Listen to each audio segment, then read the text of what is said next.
Hello friend, स्वागत है आपका अपने चैनल लास्ट क्लास में। आज की इस वीडियो में जीव विज्ञान के काफी महत्वपूर्ण पाठ जैव प्रक्रम के सभी लघुत्तरीय और दीर्घोत्तरीय प्रश्न हम आपको बताएंगे।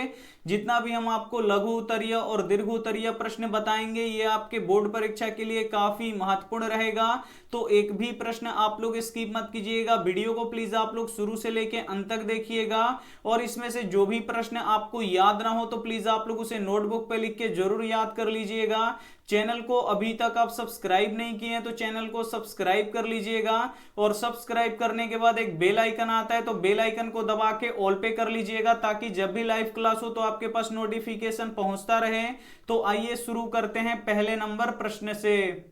तो पहला नंबर प्रश्न है कि पोषण किसे कहते हैं और ये कितने प्रकार के होते हैं। काफी महत्वपूर्ण प्रश्न है ये आपके बोर्ड परीक्षा के लिए कि पोषण किसे कहते हैं और ये कितने प्रकार के होते हैं। तो आइए इसका उत्तर देख लेते हैं। सबसे पहले समझेंगे कि पोषण किसे कहते हैं। तो वह विधि जिससे जीव पोषक तत्वों को ग्रहण कर उनका उपयोग करते हैं तो उसे पोषण कहते हैं। तो यहाँ पे आपको समझ में आ गया होगा कि पोषण किसे कहते हैं। तो वह विधि जिससे जीव पोषक तत्वों को ग्रहण कर उनका उपयोग करते हैं तो उसे क्या कहते हैं, तो उसे पोषण कहते हैं। जीवों में पोषण मुख्यतः दो विधियों के द्वारा होता है। जो जीव होते हैं उसमें पोषण मुख्यतः कितने विधियों के द्वारा होता है, तो दो विधियों के द्वारा होता है। पहला होता है स्वपोषी और दूसरा होता है परपोषी। तो सबसे पहले हम समझेंगे कि स्वपोषी किसे कहते हैं, फिर हम समझेंगे कि परपोषी किसे कहते हैं। तो आइए समझते हैं। सबसे पहले समझते हैं कि स्वपोषी किसे कहते हैं। तो वैसे जीव जो भोजन के लिए अन्य जीवों पर निर्भर न रहकर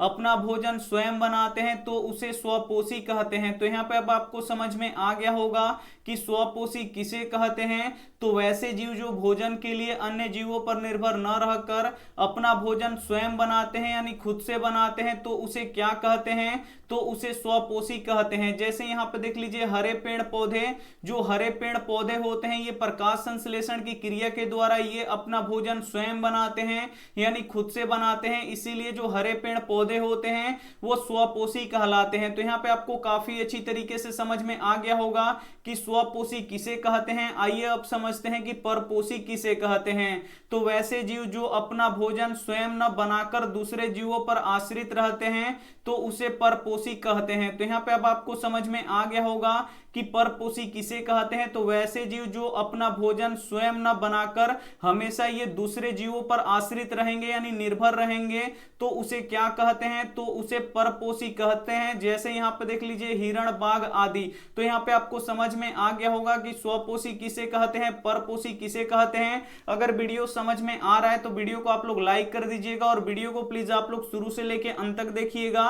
और इसमें से जो भी प्रश्न आपको याद ना हो तो प्लीज आप लोग उसे नोटबुक पे लिख के जरूर याद कर लीजिएगा। आइए देखते हैं अगला प्रश्न 2 नंबर। दूसरा नंबर प्रश्न है कि शाकाहारी और मांसाहारी किसे कहते हैं। काफी महत्वपूर्ण प्रश्न है। यहाँ पे आपको बताना है कि शाकाहारी और मांसाहारी किसे कहते हैं। तो आइए इसका उत्तर देख लेते हैं। सबसे पहले समझेंगे कि शाकाहारी किसे कहते हैं। तो वे जीव जो अपना भोजन पेड़ पौधों या पेड़ पौधों के उत्पादों से ग्रहण करता है तो उसे शाकाहारी कहते हैं। तो यहाँ पे आपको समझ में आ गया होगा कि शाकाहारी किसे कहते हैं। तो वे जीव जो अपना भोजन पेड़ पौधों से ग्रहण करेगा या पेड़ पौधों के उत्पादों से ग्रहण करेगा, पेड़ पौधों के उत्पादों यानी उनके फलों से ग्रहण करेगा तो उसे क्या कहेंगे, तो उसे शाकाहारी कहेंगे। जैसे यहाँ पे देखिए हिरण, बकरी, टिड्डा, ये तीनों क्या है, शाकाहारी हैं और ये खाते क्या हैं, तो ये हरे पेड़ पौधे को खाते हैं, इसलिए तीनों क्या हैं, यहाँ पे शाकाहारी हैं। तो यहाँ पे आपको शाकाहारी काफी अच्छी तरीके से समझ में आ गया होगा।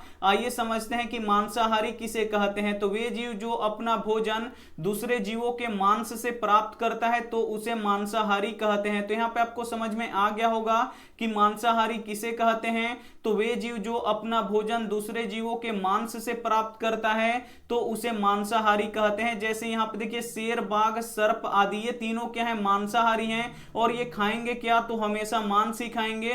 तो यहाँ पे आपको मांसाहारी भी समझ में आ गया होगा, शाकाहारी भी समझ में आ गया होगा। तो एक बार फिर से समझ लीजिए, शाकाहारी किसे कहते हैं? तो वे जीव जो अपना भोजन पेड़ पौधों या पेड़ पौधों के उत्पादों से ग्रहण करता है तो उसे शाकाहारी कहते हैं। और मांसाहारी किसे कहते हैं? तो वे जीव जो अपना भोजन दूसरे जीवों के मांस से प्राप्त करता है तो उसे मांसाहारी कहते हैं। तो ये भी प्रश्न आपको काफी अच्छी तरीके से समझ में आ गया होगा।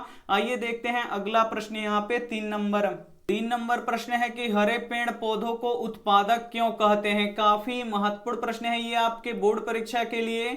यहाँ पे आपको बताना है कि हरे पेड़ पौधों को उत्पादक क्यों कहते हैं। तो आइए इसका उत्तर देख लेते हैं। हरे पेड़ पौधे कार्बन डाइऑक्साइड, जल, हरित लवक तथा सूर्य के प्रकाश की उपस्थिति में अपना भोजन तथा दूसरे जीवों के लिए भोज्य पदार्थों का निर्माण करता है, इसीलिए हरे पेड़ पौधों को उत्पादक कहते हैं। तो यहाँ पे आपको समझ में आ गया होगा कि हरे पेड़ पौधों को उत्पादक क्यों कहते हैं। तो जो हरे पेड़ पौधे होते हैं वो कार्बन डाइऑक्साइड, जल, हरित लवक तथा सूर्य के प्रकाश की उपस्थिति में अपना भोजन बनाते ही हैं, साथ में दूसरे जीवों के लिए भोज्य पदार्थों का निर्माण भी करते हैं, इसीलिए हरे पेड़ पौधों को उत्पादक कहते हैं। तो ये भी प्रश्न आपको काफी अच्छी तरीके से समझ में आ गया होगा। समझ में आ रहा है तो वीडियो को आप लोग प्लीज शुरू से लेकर अंत तक देखिएगा। और काफी महत्वपूर्ण प्रश्न है, तो इसमें से जो भी प्रश्न आपको याद ना हो तो प्लीज आप लोग उसे नोटबुक पे लिख के जरूर याद कर लीजिएगा। आइए देखते हैं अगला प्रश्न यहाँ पे 4 नंबर प्रश्न है कि श्वासोच्छ्वास किसे कहते हैं? काफी महत्वपूर्ण प्रश्न है ये भी आपके बोर्ड परीक्षा के लिए कि श्वासोच्छ्वास किसे कहते हैं। तो आइए इसका उत्तर देख लेते हैं। तो वह प्रक्रिया जिसमें जीव वातावरण से ऑक्सीजन ग्रहण करते हैं तथा कार्बन डाइऑक्साइड शरीर से बाहर निकालते हैं तो उसे श्वासोच्छ्वास कहते हैं। तो यहाँ पे आपको समझ में आ गया होगा कि श्वासोच्छ्वास किसे कहते हैं। तो वह प्रक्रिया जिसमें जीव वातावरण से क्या करते हैं? ऑक्सीजन को ग्रहण करते हैं और कार्बन डाइऑक्साइड को शरीर से बाहर निकालते हैं, तो इसे ही क्या कहते हैं? श्वासोच्छ्वास कहते हैं। तो ये भी प्रश्न आपको काफी अच्छी तरीके से समझ में आ गया होगा। वीडियो को अभी तक आप लाइक नहीं किए हैं तो प्लीज आप लोग वीडियो को लाइक भी कर दीजिएगा। आइए देखते हैं अगला प्रश्न 5 नंबर प्रश्न है कि रंध्र एवं वातरंध्र किसे कहते हैं? काफी महत्वपूर्ण प्रश्न है ये आपके बोर्ड परीक्षा के लिए कि रंध्र एवं वातरंध्र किसे कहते हैं। तो आइए इसका उत्तर देख लेते हैं। सबसे पहले समझेंगे कि रंध्र किसे कहते हैं। तो पत्तियों की सतह पर पाए जाने वाले विशेष प्रकार के अति सूक्ष्म छिद्रों को रंध्र कहते हैं। तो यहाँ पे आपको समझ में आ गया होगा कि रंध्र किसे कहते हैं। तो पत्तियों की सतह पर पाए जाने वाले विशेष प्रकार के अति सूक्ष्म छिद्रों को ही रंध्र कहते हैं। पेड़ पौधों में रंध्रों के द्वारा ही गैसों का आदान प्रदान होता है। जो पेड़ पौधे होते हैं इनकी पत्तियों में रंध्र पाए जाते हैं और इन्हीं रंध्रों के द्वारा गैसों का आदान प्रदान होता है। तो यहाँ पे आपको समझ में आ गया होगा कि रंध्र किसे कहते हैं। आइए अब समझते हैं कि वातरंध्र किसे कहते हैं। तो पेड़ पौधों की तनों की छालों पर गैसों के विनिमय के लिए पाए जाने वाले छिद्रों को वातरंध्र कहते हैं।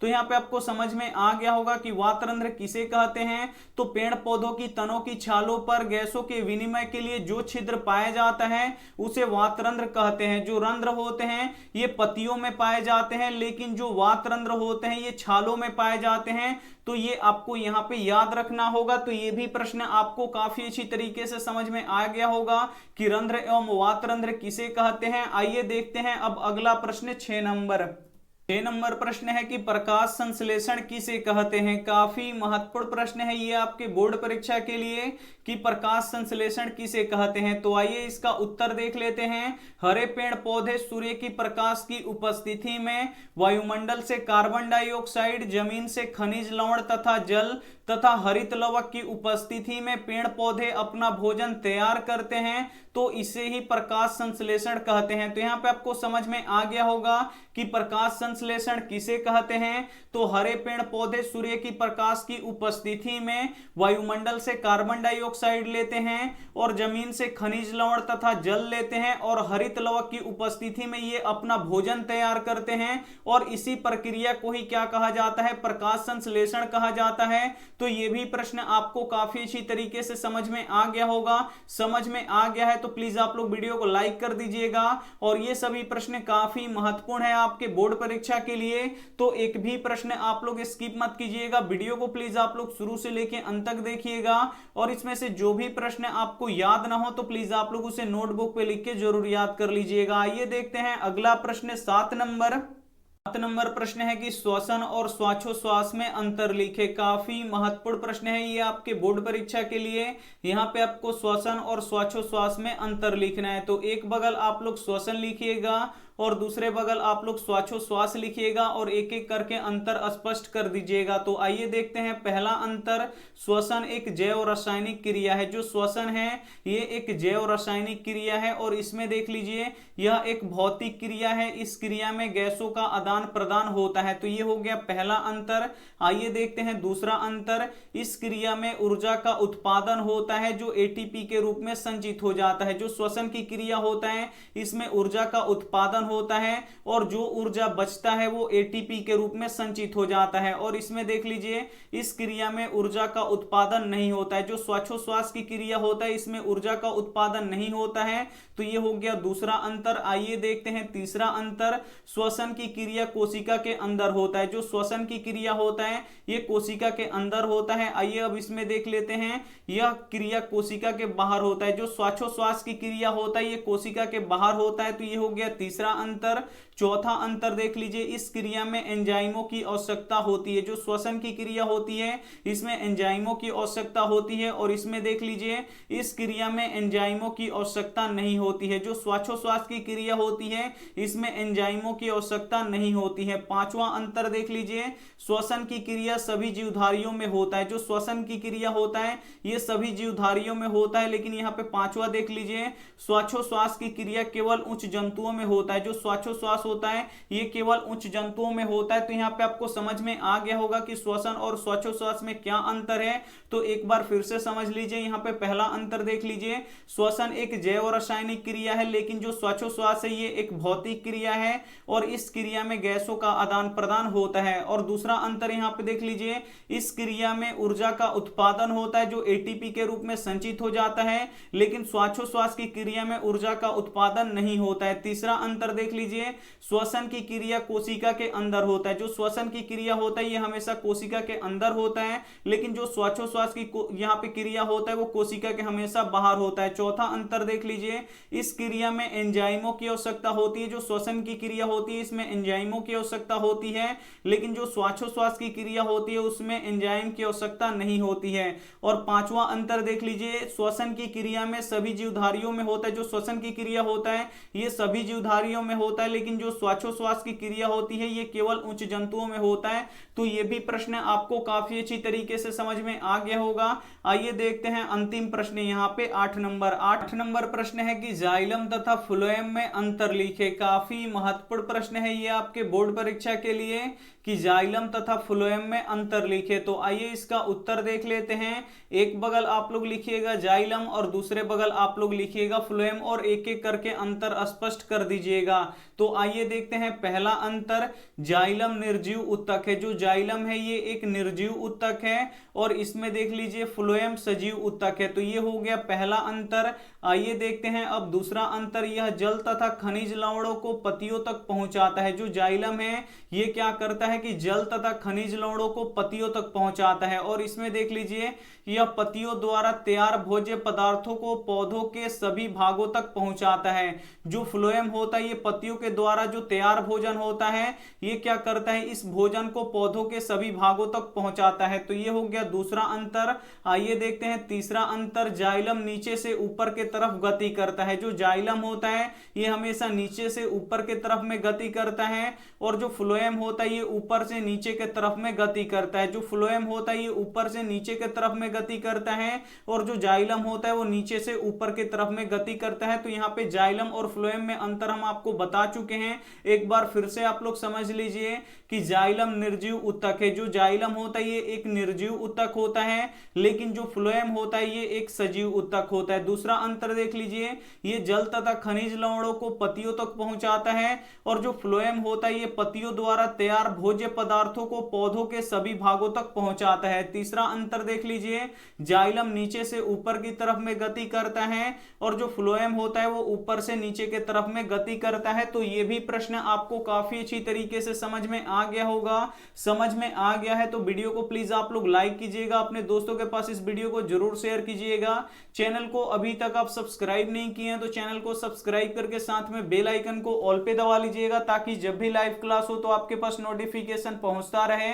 Thank you for watching. मिलते हैं अगले वीडियो में, तब तक अपना ध्यान रखिए, मन लगा के पढ़ाई कीजिए। Take care and bye.